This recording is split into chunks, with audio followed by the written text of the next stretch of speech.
कहते हैं कि जब भी धर्म पर अधर्म ने हावी होने की कोशिश की है, तब तक इस धरती पर भगवान ने अवतार लिए हैं। बात चाहे द्वापर की हो या त्रेता युग की, सतयुग की हो या फिर कलयुग की, हर युग में भगवान ने अपने भक्तों की हमेशा रक्षा की है। रामायण में प्रभु श्री राम के रूप में और महाभारत में श्री कृष्ण के रूप में समय समय पर भगवान ने अपने भक्तों की रक्षा करके उनकी आस्था को कभी टूटने नहीं दिया है। इस दुनिया में कुछ लोग ऐसे भी हैं जिनका नाम सदियों तक याद किया जाएगा। उनमें से एक नाम है महाभारत का वीर कर्ण। महाभारत की बात करें तो ऐसे कई पात्र हैं जिनका नाम आज भी याद किया जाता है। श्री कृष्ण के अलावा पांडवों को महाभारत के नायक के रूप में जाना जाता है, लेकिन कौरवों को इतने मान सम्मान से नहीं देखा जाता। कौरवों में से कर्ण को उनका साथ देने के बावजूद भी बड़े आदर सम्मान के साथ देखा जाता है। उनके साथ अन्याय के कारण आज भी लोग उनके प्रति अपार प्रेम भाव रखते हैं। क्या आप जानते हैं कि साधारण इंसान के साथ साथ श्री कृष्ण तक उनके सिद्धांतों के कारण उन्हें एक महान योद्धा मानते थे। कर्ण हमेशा अपनी दानवीरता के कारण जाने जाते हैं। एक बार उन्होंने अपना कवच कुंडल भी देवराज इंद्र को दान दे दिया था। लेकिन दानवीर कर्ण का अंतिम दान क्या था, इसकी जानकारी बहुत कम लोगों को ही है। ऐसे दानवीर योद्धा का अंतिम संस्कार किसने और कैसे किया था, ये अब भी किसी रहस्य से कम नहीं है। तो चलिए हम आपको बताते हैं, पर आपसे रिक्वेस्ट है कि वीडियो को अंत तक ज़रूर देखिएगा। आगे बढ़ने से पहले मैं रिक्वेस्ट करूंगी, यदि आप इस चैनल पर पहली बार आए हैं या अभी तक आपने इस चैनल को सब्सक्राइब नहीं किया है तो प्लीज़ सब्सक्राइब कर लें। मैं इस चैनल पे इसी प्रकार के धार्मिक वीडियोज़ अपलोड करती हूँ। कर्ण पांडवों की माता कुंती और सूर्य का पुत्र था। माता कुंती ने कर्ण को विवाह के पूर्व ही जन्म दिया था। फिर सांसारिक लोक लाज के डर से एक बक्से में रखकर पानी में छोड़ दिया था। वो बक्सा एक सारथी को मिला, उसी ने कर्ण का पालन पोषण किया। सूत पुत्र होने के कारण कई बार कर्ण को अपमानित होना पड़ा। उसे समाज में मान सम्मान नहीं मिला। इसी बीच दुर्योधन ने कर्ण की तरफ अपनी मित्रता का हाथ बढ़ाया और मित्रता होने के कारण कर्ण को अंग देश का राजा बना दिया। यही कारण था कि महाभारत युद्ध में कर्ण ने कौरवों का साथ दिया था।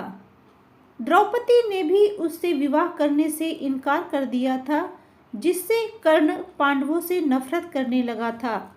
एक बार कर्ण अपने रथ से कहीं जा रहा था, तभी उसके रथ से एक बछिया की मौत हो गई। जिस साधु की बछिया थी, उसने क्रोध में कर्ण को शाप दिया कि जिस रथ के कारण मेरी बछिया की मृत्यु हुई है, वही रथ के कारण तुम्हारी भी मृत्यु होगी। तब कर्ण ने क्षमा याचना की। कर्ण ने कहा, मेरा ध्यान भटक गया था, इसी कारण यह दुर्घटना हुई है। कर्ण के क्षमा याचना पर भी साधु का क्रोध शांत नहीं हुआ। साधु ने दोबारा क्रोध में कहा, रणभूमि में जब तुम बहुत मुश्किल परिस्थिति में होंगे, तब तुम्हारा यह रथ इतना धंस जाएगा कि तुम उसे बाहर भी नहीं निकाल पाओगे। जब महाभारत का युद्ध चल रहा था, तब इधर कर्ण और अर्जुन का भी युद्ध चल रहा था। तब कर्ण का रथ का पहिया जमीन में धंस गया।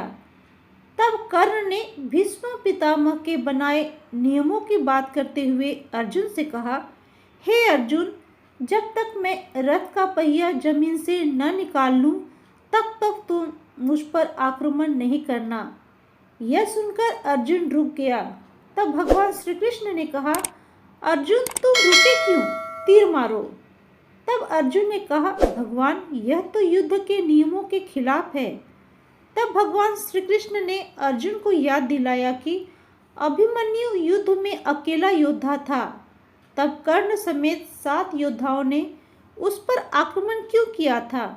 क्या उस समय कर्ण को युद्ध के नियम ज्ञात नहीं थे? भरी सभा में द्रौपदी को अपशब्द बोले तब नियमों का उल्लंघन नहीं हुआ था? यह सब सुनकर अर्जुन क्रोधित हुआ। उसने कर्ण पर भगवान शिवजी का दिया हुआ अस्त्र चला दिया। इस बाण से कर्ण मृत्यु के समीप पहुंच गया। जब कर्ण अपनी मृत्यु की प्रतीक्षा कर रहा था तब भगवान श्री कृष्ण ने अर्जुन से कहा, कर्ण सबसे बड़ा दानवीर है। अर्जुन ने कहा, आप ऐसा कैसे कह सकते हैं भगवान? तब भगवान श्री कृष्ण ने कर्ण की परीक्षा लेने का विचार किया। भगवान श्री कृष्ण एक ब्राह्मण का वेश धारण कर मृत्युशैया पर लेटे कर्ण के पास गए। ब्राह्मण रूपी भगवान श्री कृष्ण ने कहा, हे कर्ण, मेरी बेटी का विवाह हो रहा है और मेरे पास उसे देने के लिए सोना नहीं है, इसीलिए मुझे सोना दो। तब कर्ण ने कहा, इस परिस्थिति में मैं आपको सोना कहाँ से दे सकता हूँ? तब ब्राह्मण ने कहा, तुम्हारे पास सोने के दांत है, वह दान कर दो। कर्ण ने कहा, मुझे एक पत्थर से मारो और मेरा दांत निकाल लो। ब्राह्मण ने ऐसा करने से मना किया और कहा, दान तो स्वयं ही करना पड़ता है। इसके बाद कर्ण ने अपने समीप पड़े पत्थर को उठाया और उससे अपना दांत तोड़कर ब्राह्मण को दे दिया। इस पर ब्राह्मण ने कहा, यह दांत तो गंदा हो गया है, इसे साफ करो। इस पर कर्ण ने अपने धनुष से धरती पर बाण चलाया तो वहां से गंगा की तेज जलधारा निकल पड़ी। उससे दांत धोकर कर्ण ने कहा, अब तो यह शुद्ध हो गया। इसके बाद कर्ण को यह एहसास हुआ कि यह कोई परमात्मा है। तब भगवान श्री कृष्ण अपने वास्तविक रूप में प्रकट हुए। श्री कृष्ण ने कहा, तुम्हारा यह बाण गंगा युगों युगों तक तुम्हारा गुणगान करता रहेगा। घायल कर्ण को श्री कृष्ण ने यह वरदान दिया कि जब तक सूर्य, चंद्र और तारे रहेंगे, जब तक तुम्हारा गुणगान तीनों लोकों में किया जाएगा। संसार में तुम्हारे समान दानवीर न हुआ है और न ही होगा। भगवान कृष्ण ने कर्ण को वरदान मांगने को कहा। तब कर्ण ने कहा, भगवान, मेरा अंतिम संस्कार ऐसी जगह पर हो जहाँ एक भी अंतिम क्रिया नहीं हुई हो। भगवान श्री कृष्ण असमंजस में पड़ गए। केवल सूरत शहर के तापी नदी के किनारे 1 इंच भूमि ऐसी मिली जहां इससे पहले शवदाह नहीं हुआ था। चूंकि केवल 1 इंच ही भूमि मिली थी, वहां पर अंतिम संस्कार करना संभव नहीं था। तब भगवान श्री कृष्ण ने उस भूमि के एक टुकड़े पर एक बाण रखकर उस पर कर्ण का शरीर रखा और अंतिम क्रिया संपन्न की। दोस्तों, कर्ण की मृत्यु से जुड़ी ये जानकारी आपको कैसी लगी? क्या आप इसे पहले से जानते थे? कमेंट्स में ज़रूर लिखिएगा। यदि अभी तक आपने इस चैनल को सब्सक्राइब नहीं किया है या इस चैनल पे आप पहली बार आए हो तो मैं रिक्वेस्ट करती हूँ, प्लीज़ इस चैनल को सब्सक्राइब ज़रूर कर ले। सब्सक्राइब करके हमारा मोटिवेशन बढ़ाना न भूलें। सब्सक्राइब करने के बाद नोटिफिकेशन बेल को ऑल पे सेट कर दें ताकि वीडियो से जुड़े सारी जानकारी आपको समय समय पे मिलते रहे। तो मिलते हैं नए वीडियो में, तब तक के लिए जय श्री कृष्ण।